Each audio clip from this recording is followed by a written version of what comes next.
প্রেম আর বিবাহিত জীবন এক না। কয়েক বছর প্রেম করে প্রিয় মানুষকে বিয়ে করাটাই সাকসেস না। একজনকে ভালোবাসলাম, তাকে যে কোনো উপায়ে পেয়ে গেলাম মানেই আমার ভালোবাসা ধন্য হয়ে গেল, এমনটা ভাবা বোকামি। আসল জীবনটা শুরু হয় বিয়ের পর থেকে, আর বিয়ের পরের জীবনটা একসঙ্গে ভালোবেসে মৃত্যু অবধি থাকতে পারাটাই সাকসেস।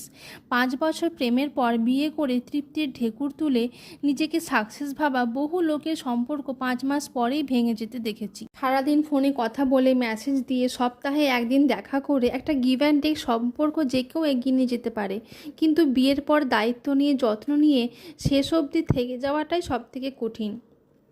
বিয়ের পর যখন আবেগ কমে, ধীরে ধীরে যখন সৌন্দর্য হারায়, শারীরিক চাহিদা কমে আসে, ঠিক তখন সম্পর্কটাকে বোঝা মনে করে পালিয়ে না গিয়ে থেকে যাওয়াটাই সত্যিকারের পূর্ণতা। তাই জীবনসঙ্গী হিসেবে তাকেই বেছে নাও যে সকল পরিস্থিতিতে মৃত্যু অবধি তোমার পাশে থাকবে।